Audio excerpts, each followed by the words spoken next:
بطوف وبقول له رد الي مظلمتي. خصيم اليوم الدين كل حد قال كلمه. مريضة يا سايكو اللي مش عارفة تثبتي نسبك، مش عارفة تثبتي نسبك يا لقيطة، مش عارفة تثبتي. اللي دور المغربلين كلها بصباع ايدي الصغير. السلام عليكم وجمعة مباركة على حضراتكم. وحشتوني كتير جدا. انا عارفة ان انا بغيب عن حضراتكم، بس صدقوني انا براقب الوضع كده من بعيد عشان الجو ملبش. في كلام كتير هنتكلم فيه مع بعض النهاردة، في حواديت كتير ورا الكواليس يمكن في ناس كتير متعرفهاش، بس مش هنطول على حضراتكم، كله في عجالة. محمد محي المحترم جدا، محترم بزيادة، كان عامل مداخلة مع أحد المحاميين في قضية مروة. قال كلام كتير جدا وحكى ايه اللي حصل ورا الكواليس في يوم تأييد الحكم على مروة. اللي انتوا هتسمعوه اللي انا هحكيه لحضراتكم دلوقتي، يمكن اكيد في ناس من متابعين الأستاذ محمد سمعوا الكلام ده قبل كده، بس اللي ما يعرفش هيسمع الكلام ده دلوقتي هيتأكد ان مروة جبل.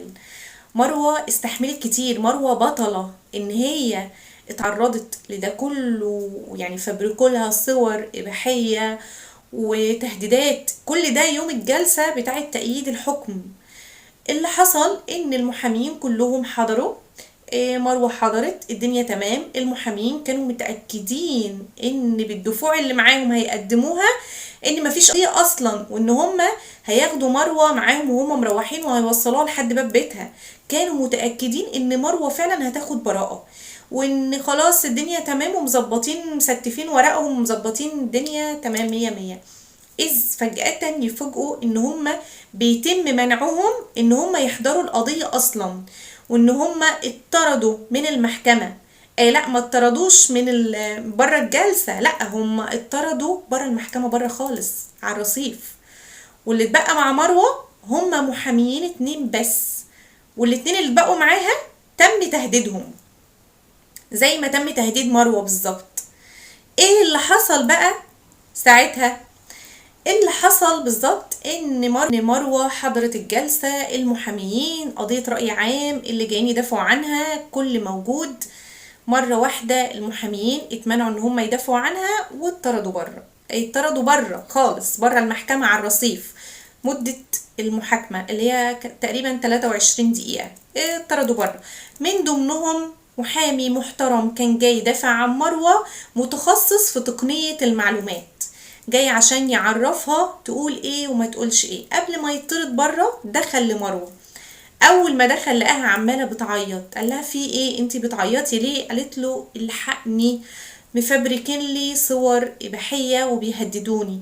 وعماله تقول له ده مش جسمي، ده مش انا عمري ما اتصور الصور دي. قال لها طب اهدي بس اهدي. قالت له هما دلوقتي بيهددوني، يا اما اتنازل عن هيئة الدفاع واتنازل عن القضية واتنازل عن ده كله، يا اما هيشيروا الصور بتاعتي وهينشروها. فطبعا مروة كانت مضطرة ان هي تتنازل عن هيئة الدفاع، يعني هي مضغوطة، يعني هي مروة اختارت الستر. هي عملت ده كله واتنازلت عشان خاطر ما تتفضحش. الموضوع ده حساس جدا لأي ست شريفة محترمة، هيبقى الموضوع بالنسبة لها صعب، هم بيساوموها على شرفها. طبعا المحامي ده كان هيعرفها هتقول ايه ساعة المحاكمة، هتقول ايه، هتعيد ايه. طبعا اتطرد بره مع اللي اتطردوا. التاني اتهدد، والتاني اللي حضر الجلسة اللي هو المفروض يقدم دليل براءة مروة جه ساعتها وقدم الفلاشة، وطلعت الفلاشة مروة هي اللي بتشتم وباء عامر. المفروض بقى القاضي يسمع من مروة، واحدة بتستنجد بتقول الحقوني انا اتعمل لي صور متفبركة، انا بيهددوني. المفروض يسمعوا منها يشوفوا هي بيهددوها بايه، لكن هو اي حاجة تبع مروة كانت مرفوضة ان هم يسمعوها. طيب مروة كان ليها فيديو على التيك توك وهي بتقدم بلاغ للنائب العام، هي بتقول كده انا عايزة اقدم بلاغ للنائب العام. طيب البلاغ ده ما تمش النظر فيه ليه؟ لا. طيب مروة كانت رافعة قضية، ما تمش النظر فيها ليه؟ لا.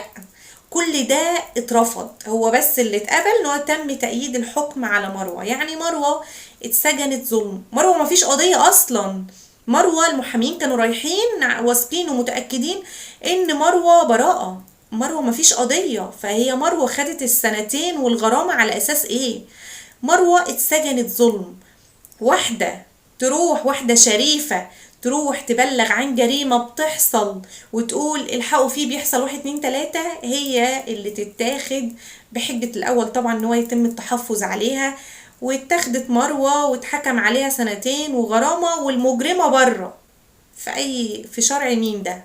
يعني من الاخر اللي حصل في القضية ان مروة فضلت الستر، وفضلت ان هي تتحبس وتدفع الغرامة على انها يفبركوا لها صور ويسربوا لها صور وهي مظلومة. مروة ست شريفة ب100 راجل. مروة دي تاج على راسنا كلنا، شرف لكل مصري، شرف لينا كلنا.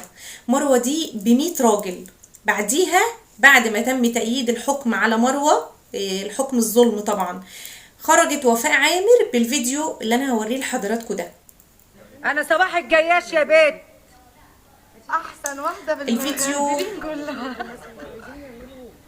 اللي ادور المغربلين كلها بصباع ايدي الصغير. الفيديو اللي حضراتكم شفتوه ده كان مسلسل لوفاء عامر في رمضان. المسلسل ده انا مش متابعه مسلسلات قوي بصراحه، لان رمضان بيبقى بالنسبه لي اعتكاف. فالمسلسل ده كان بيتكلم ان هي في الاخر اتقتلت، اتخلصوا منها، وانها بنت كده هي اللي اتخلصت منها، بنت برضو محترمه. فوفاء عامر كانت منزله المقطع ده يعني ردا على مروه، وبتقول لها يعني ان هي بقى ايه مسيطره، السفراء والوزراء والناس اللي وراها اللي قالوا لها شدي حيلك اجمدي، شدي قوي عشان هيتقطع على فكره. هي وفاء عامر هو ده فعلا السيناريو اللي هيحصل معاها. افتكروا الكلام ده كويس. وفاء عامر هيتم التخلص منها، هيتخلصوا منها السفراء والوزراء اللي واقفين في ظهرها وبيقول لها شدي حيلك وشدي ديلك، هيتخلصوا منها، لان هي سمسارة بس على كبير شوية، هي اللي عارفة كل حاجة ومعاها معلومات كتير. فبدأت ان هي وفاء عامر هي بتقع، بس هي مش حاسة بنفسها. هما سجنوا مروة بتهمة سب وقذف. طيب الفيديو اللي انا هوريه لحضراتكم ده برضو بتهمة سب وقذف، بس في حق مروة. الفيديو ده ما تقدمش ليه المحامين مش بيقدموا الفيديو ده عشان يرجعوا حق مروة اللي هي اصلا اتسجنت 2 سنين، اللي هو قالوا لك عشان شتمت فنانة. ايه يعني شتمت فنانة؟ انا اعرف ان اي قضية اي واحد بيشتم حد يعني بياخد غرامة 2000 10,000 20,000، لكن ايه غرامة 100,000 و2 حبس؟ جديدة بصراحة، اول مرة اسمعها. شوفوا الفيديو ده الاول وتعالوا نرجع تاني. مريضة يا سايكو اللي مش عارفة تثبتي نسبك، مش عارفة تثبتي نسبك يا لقيطة، مش عارفة تثبتي نسبك يا لقيطة يا لقيطة يا لقيطة. مريضة يا سايكو اللي مش عارفة تثبتي نسبك، مش عارفة تثبتي نسبك يا لقيطة، اللي بتحكي في اي حد عشان تطلعي ريتش. ما يهمناش اسمك واهلك موطنك، ما يهمناش. في خبر كده انتشر، بس انا مش عارفه الخبر ده حقيقي ولا ايه نظامه، ان مروه وهي جوه السجن كان هيتم التخلص منها بس لحقوها في اخر لحظه. الله اعلم الكلام ده حقيقي ولا بجد، بس تخيلوا ان هم قدروا يوصلوا لها جوه السجن. امال مروه دي لو كانت خرجت كان ايه اللي ممكن يحصل لها؟ فانا في الفيديو اللي فات قلت لكم ان احسن حاجه ليها ان هي تفضل تحت عين الحكومه، مهما كان برضو هم يقدروا ان هم يحموها، عشان في ناس دخلت وقالت لي تفكير غبي وتفكير عقيم وناس استهزأت بيا. بس والله العظيم دي حقيقه، مروه لو خرجت يعني رجليها مش هتخطي كده الشارع، مش هتكمل نص ساعه على بعض. فاتمنى ان الخبر ده ما يكونش بجد. مروه ان شاء الله ربنا حميها، وهي فخر لينا كلنا، وان شاء الله والله حقها يرجع. مفيش حاجه بعيده على ربنا، ربنا ممكن ان هو يسامح في حقه، لكن الا حق العباد ربنا ما بيتهونش فيه ابدا. اما بخصوص بقى الاستاذ مصطفى اللي جاي يفتكر نفسه بعد 13 سنه، وجاي يفتكر انه دلوقتي ان هو يتكلم عن اللي نصبوا عليه والفنانه اللي خدت كليته، مش عارفة هو كان فين ده كله، كان نايم في الكرتونة وجاي يفتكر نفسه. بس والله العظيم انا من ساعة ما شفت شكله كده وانا عارفة ومتأكدة ان هو مش هيجي ربع مروة ب100 راجل مكملة المسيرة وعلى المبدأ وعلى الثبات. اول ما شفت شكله كده عرفت ان هو هيتنازل، ويعني لا مش هيكمل. هو كان شكله بيقول كده اصلا. مش عارفه انا عندي الميزه دي بس ان انا يعني بقرا الناس عندي انا بس ولا عندي الناس كلها. بس هو تعب نفسه وبهدل يعني المحامية، مش عارفة اسمها هناء ايه، سامحوني انا بنسى الاسامي. وفضلوا قاعدين من المغرب لحد تاني يوم الساعة 2 الفجر عشان يبلغ، وكان في على كلام المحامية وفي تحركات غريبة بره بتحصل، وبهدل الناس معاه وهددوه وحاولوا ان هم يصلحوا الطرفين على بعض، ما تصلحوش. قالوا له طب خلاص تعالى بقى احنا هنشتكيك بقضية سب وقذف زي ما عملوا مع مروة. اول ما ابتدوا معاها خدوها تحافظ عليها حفاظا على حياتها، وبعد كده قضية سب وقذف. فهم عملوا معاه نفس السيناريو تقريبا كده. بقى هو لقى السيناريو قال يا فكيك، خلع، نزل عن القضية. كان مفكرة ان هي سهلة، هيتنازل وهيروح ينام في بيتهم. قضاء هنا قال له تعالى يا حبيبي، ادخل الحمام مش زي خروجه، انت اتنازلت بس احنا ما اتنازلناش، القضية مستمرة وشغالة ومعانا الاطراف كلها موجودة، اعتبر ان القضية ما انت ما اتنازلتش، القضية كده كده مكملة. بعد اللي حصل ده واثبت للناس كلها ان مروة بطلة، مروة ب100 راجل، اللي يقول غير كده مش عايزين نقول كلام تاني. اصل في بعض الزملاء كده يعني غيروا كلامهم عن مروة نهائي، وبدأوا دلوقتي ان هم يقولوا لا وان مفيش تجارة اعضاء. لا في، والله في، بدليل ان في كده خبر انا قريته لسه قارياه دلوقتي، لسه ما اتاكدتش منه بصراحه. انا مش عارفه انا الاول مره اقراه ولا ايه.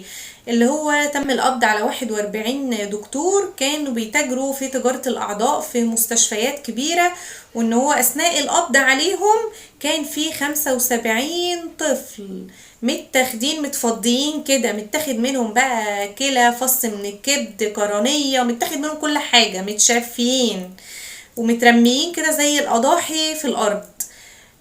فهل الكلام ده صحيح او ايه؟ والله العظيم في قواضي كتير ظهرت خصوصا بعد ما مروة اتكلمت، بعد ما مروة قلبت نور كده وقلبت كشاف، فالكلام ده ممكن يكون بجد.